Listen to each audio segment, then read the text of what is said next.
ETF index mutual funds నేర్చుకుని stock మార్కెట్లో రాణించాలనుకుంటున్నారా? వెంటనే ఈ నెంబర్కి కాల్ చేయండి.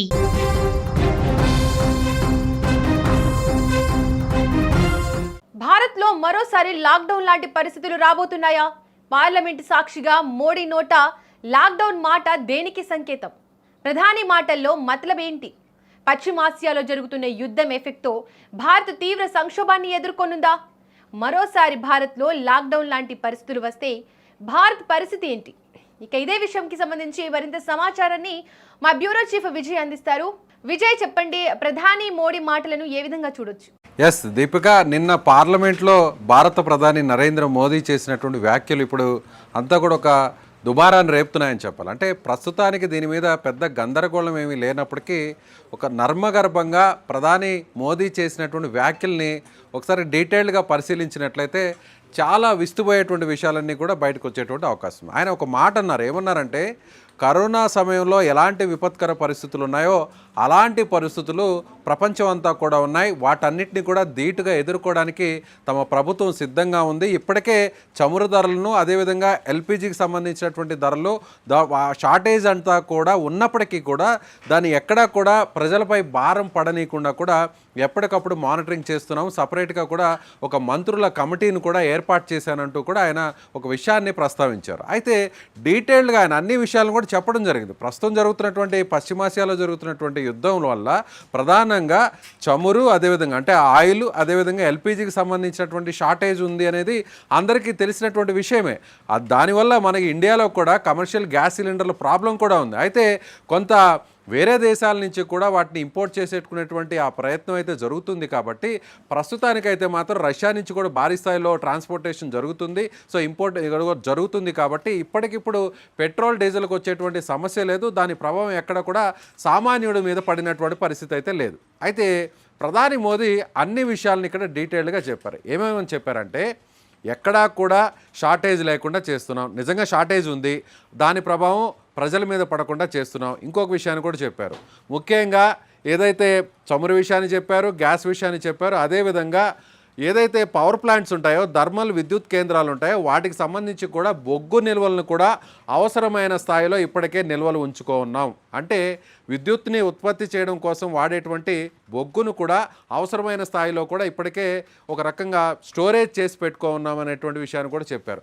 అదేవిధంగా రైతులు పండించినటువంటి ధాన్యాలు కావచ్చు, ఇతరత్ర వస్తువులన్నింటినీ కూడా ముందు జాగ్రత్త చర్యగా గిడ్డంగుల్లో, గోదాముల్లో వాటన్నిటి కూడా స్టోరేజ్ చేసి పెట్టి ఉన్నాము అనేటువంటి విషయాన్ని కూడా ప్రస్తావించారు. అంటే ఇప్పుడు జరుగుతున్నదంతా కూడా ఈ స్కేర్సిటీ జరుగుతుందంతా కూడా ఆయిల్కి సంబంధించి, ఎల్పిజి గ్యాస్ సంబంధించి. కానీ మోదీ ఈ రెండు విషయాలను ఎందుకు చెప్పారు అనేది కూడా ఇప్పుడు అంతా కూడా పెద్ద ఎత్తున ఒక చర్చ నడుస్తుంది. ఎందుకంటే ఒకవేళ వారు మరింత తీవ్రమైతే, ఒకవేళ అన్ని దేశాలు కూడా ఈ వార్లో పార్టిసిపేట్ చేసినా, లేదంటే పూర్తి స్థాయిలో స్ట్రైట్ ఆఫ్ హార్మూజ్ ఇదే విధంగా కొన్ని నెలల పాటు క్లోజ్ అయినా, అదేవిధంగా ఇరాన్ ఏమాత్రం కూడా అక్కడి నుంచి షిప్పులను బయటకు తీసుకురావడానికి ప్యాసేజ్ను ఓపెన్ చేయకపోతే మాత్రం ఈ మరింత జటిలమయ్యేటువంటి పరిస్థితి ఉంది. అప్పుడు దాని ప్రభావం ఒకవేళ చమురు మీద పడుతుంది. అదేవిధంగా ఎల్పిజి కానీ ఒకవేళ షార్టేజ్ ఏర్పడితే కూడా విధిలేనటువంటి పరిస్థితుల్లో ప్రభుత్వం కూడా వీటి ధరలు పెంచాల్సినటువంటి అవసరం ఉంటుంది అనేటువంటి విషయాన్ని చెప్పకనే చెప్పారు అనేది కూడా చాలా ఇంటర్నల్గా మనకు అర్థమవుతుంది. అంటే ఇప్పుడు ఒకసారి మనం వార్ స్టార్ట్ అయినప్పటి నుంచి పరిస్థితులు మనం ఒకసారి చూసుకున్నట్లయితే దీపిక, దాదాపుగా ఇప్పటికీ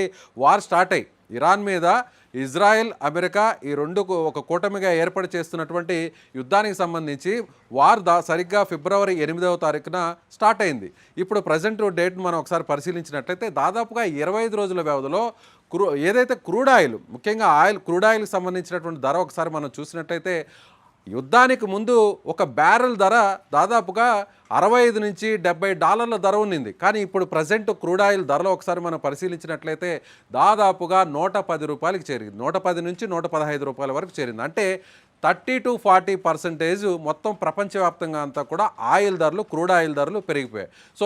ఈ క్రూడ్ ఆయిల్ ధరల నుంచి మనం పెట్రోల్ కానీ, డీజిల్ కానీ, ఇతర సంబంధించినటువంటి వాటన్నిటిని కూడా మనం అక్కడ సపరేట్ చేయాల్సినటువంటి పరిస్థితి. అంటే వీటన్నిటికీ మూలమైనటువంటి క్రూడ్ ఆయిల్ ధరలు విపరీతంగా పెరిగాయి. కాబట్టి ఇప్పటికే ప్రపంచంలో ఉన్నటువంటి అమెరికాతో సహా ఇప్పుడు ఏమాత్రం కూడా ఆయిల్కి ఇబ్బంది లేదు.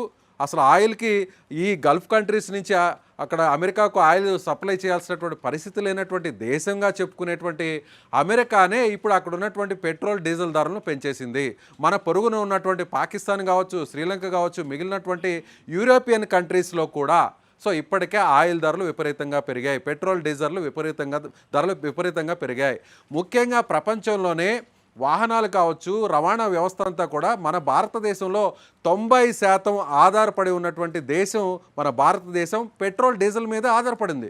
మనకి ఇక్కడ ఏ ట్రాన్స్పోర్టేషన్ జరగాలన్నా కూడా పెట్రోల్ డీజిల్ ద్వారా జరగాల్సినటువంటి పరిస్థితి. ఒక్క ట్రైన్స్ ద్వారా జరిగేటువంటి ఏదైతే ఎలక్ట్రిక్ ట్రైన్స్ ద్వారా జరిగేటువంటి ఆ ట్రాన్స్పోర్టేషన్ మినహా మిగిలినటువంటి ఇంటర్నల్గా జరిగేటువంటి ట్రాన్స్పోర్టేషన్ అంతా కూడా పెట్రోల్ డీజిల్ మీద ఆధారపడి ఉంటుంది. కాబట్టి ఇప్పటికిప్పుడు దీని మీద మన భారతదేశం ధరలు పెంచకపోయినప్పటికీ కూడా ఇక్కడ రాజకీయపరమైనటువంటి కొన్ని అంశాలు కూడా ఇక్కడ మనం ప్రస్తావించాల్సినటువంటి పరిస్థితి ఉంది. ఎందుకంటే రాబోయేటువంటి కొన్ని నెలల్లోనే ఒక 2 నెలల్లోనే 4 రాష్ట్రాలకు సంబంధించినటువంటి ఎన్నికలు జరగబోతున్నాయి. ముఖ్యంగా పశ్చిమ బెంగాల్ ఎన్నికలు జరగబోతున్నాయి, తమిళనాడు ఎన్నికలు జరగబోతున్నాయి, పుదుచ్చేరి ఎన్నికలు జరుగుతున్నాయి, అదేవిధంగా మరొక రాష్ట్రానికి సంబంధించినటువంటి ఎన్నికలు జరగబోతున్నాయి. కాబట్టి ఒక రాజకీయపరమైనటువంటి ఉద్దేశంతోనే మన దేశంలో పెట్రోల్ డీజిల్ ధరలు తాత్కాలికంగా ఇప్పటివరకైతే పెరగలేదు, పెంచలేదు అనేది కూడా కొంతమంది రాజకీయ విశ్లేషకులు చెప్తున్నటువంటి మాట. అయితే ఇప్పుడు ప్రపంచ మార్కెట్ను మనం ఒకసారి పరిశీలనలోకి తీసుకుంటే అమెరికాతో సహా యూరోపియన్ కంట్రీస్ అలాగే మన పొరుగున ఉన్నటువంటి అన్ని దేశాల్లో కూడా పెట్రోల్ డీజిల్ ధరలు పెంచేశారు. కాబట్టి యుద్ధం ప్రభావం ఇప్పుడు అన్ని దేశాలు ప్రపంచ దేశాల మీద పడింది, భారతదేశం మీద కూడా ఖచ్చితంగా పడుతుంది అనేటువంటి విషయాన్ని ఆయన భవిష్యత్తును ఉద్దేశించే నరేంద్ర మోదీ ఈ వ్యాఖ్యలు చేశారనేది చాలా స్పష్టంగా మనం అర్థం చేసుకోవచ్చు. దీపిక, విజయ్, ప్రధాని మోడీ మాటలు నిజంగా మళ్ళీ లాక్డౌన్ వచ్చే సూచన లేక కేవలం ముందస్తు జాగ్రత్త తీసుకోవాలన్న సందేశమా, ఎలా చూడొచ్చు? ఎస్, ఇక్కడ కరోనా అనేటువంటి అంశాన్ని ఆయన ఎందుకు ప్రస్తావించారు అని అంటే లాక్డౌన్ వస్తుందా అంటే అప్పుడు ఆ రోజు ఉన్నటువంటి ఆ టైంలో ఉన్నటువంటి సిచ్యువేషన్ వేరు.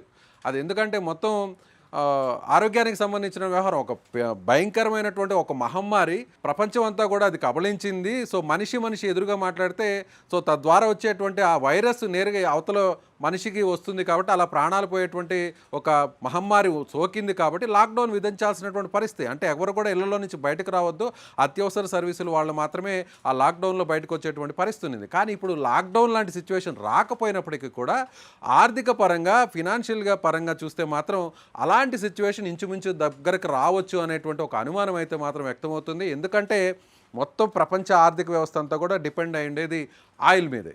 అలాగే ముఖ్యంగా 90% 90% ఆయిల్ మీద డిపెండ్ అయ్యి ట్రాన్స్పోర్టేషన్ మీద ఆధారపడినటువంటి దేశం మన భారతదేశం ఆయిల్ మీదే. అలాంటి సందర్భంలో 40% ఇప్పటికే క్రూడ్ ఆయిల్ ధరలు పెరిగాయి. కాబట్టి భవిష్యత్తులో రాబోయేటువంటి ఒక 2 నెలల్లో కూడా ఆయిల్ ధరలు పెరుగుతాయి. ఆయిల్ ధరలు పెరిగితే మాత్రం ప్రతి వస్తువు మీద దీని ఇంపాక్ట్ పడుతుంది.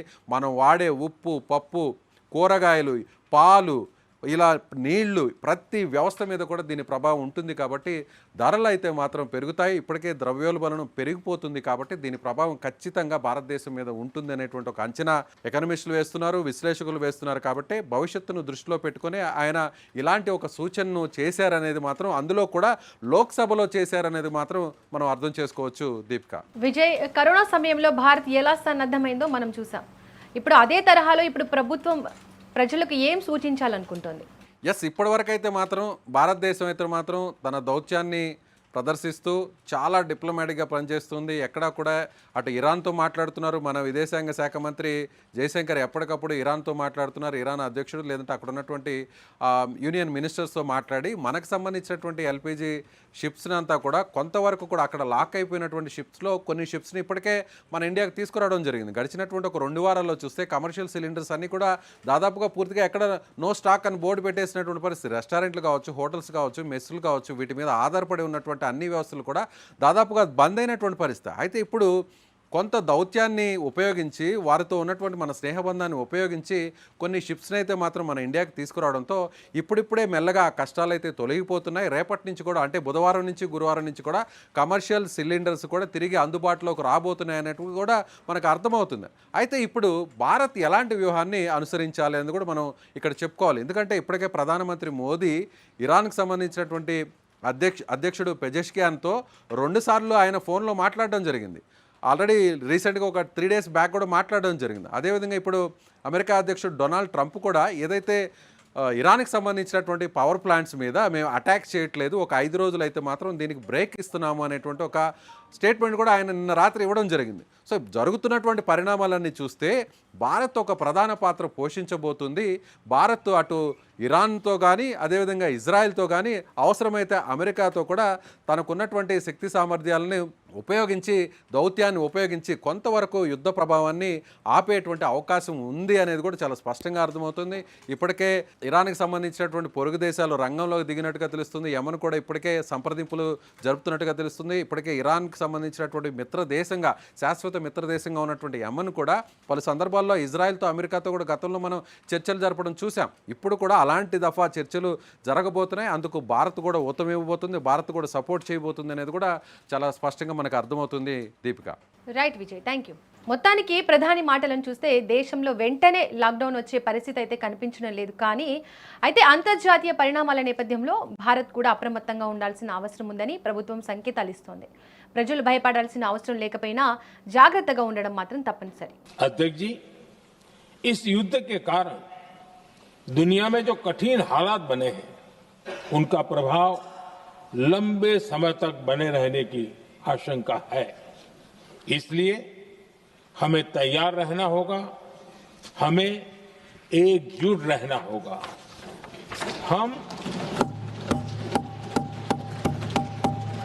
हम कोरोना के समय भी एकजुटता से ऐसी चुनौतियों का सामना कर चुके हैं.